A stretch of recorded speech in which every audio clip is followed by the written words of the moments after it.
ഗാന്ധിജി കാണിച്ചു തന്ന ചെറുത്തുനിൽപ്പിൻ്റെ പോരാട്ടത്തിന് ഇക്കാലത്ത് എന്തെങ്കിലും പ്രസക്തിയുണ്ടോ എന്ന് പലരും ആലോചിക്കുന്ന ഘട്ടത്തിലാണ് അധികാരത്തിൻ്റെ എല്ലാ ശക്തികൾക്കുമെതിരെ ഗാന്ധിജിയുടെ സഹനത്തിൻ്റെയും ചെറുത്തുനിൽപ്പിൻ്റെയും ആ സമരം വിജയിപ്പിക്കാൻ കഴിയുമെന്നാണ് വിദ്യാർത്ഥികൾ തെളിയിച്ചിരിക്കുന്നത്.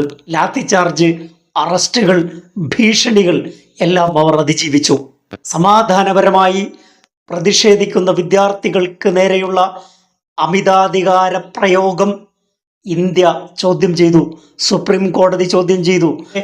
സമാധാനപരമായി പ്രതിഷേധിക്കുന്നവർക്കെതിരെ ഇത്രയും വലിയ ശക്തിപ്രയോഗം നടത്തുന്നത് സർക്കാർ എങ്ങനെ ന്യായീകരിക്കും എന്ന ചോദ്യമുയർന്നു. നൂറ്റാണ്ടുകൾക്ക് മുമ്പ് ഗാന്ധിജിയും ഇതേ സമരമാർഗം തന്നെയാണ് ബ്രിട്ടീഷുകാർക്കെതിരെ സ്വീകരിച്ചത്.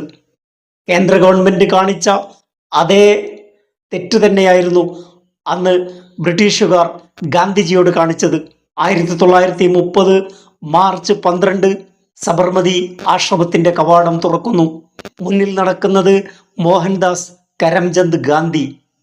അദ്ദേഹത്തോടൊപ്പം കേവലം 78 സന്നദ്ധ പ്രവർത്തകർ. അവരുടെ കൈകളിൽ തോക്കുകളില്ല, വാളുകളില്ല, പ്രതികാരത്തിനുള്ള മുദ്രാവാക്യങ്ങളില്ല.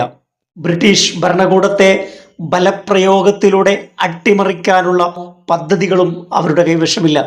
ചെറുത്തുനിൽപ്പിൻ്റെ അഹിംസയുടെ വജ്രായുധമേന്തിയായിരുന്നു അവർ ആ മാർച്ച് നടത്തിയത്. അടുത്ത 24 ദിവസങ്ങളിൽ അവർ ഏകദേശം 390 കിലോമീറ്റർ നടന്നു.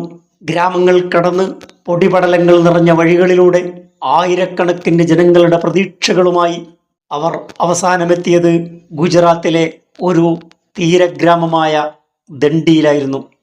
1930 ഏപ്രിൽ 6 ഗാന്ധി കടൽ തീരത്ത് കുനിഞ്ഞു.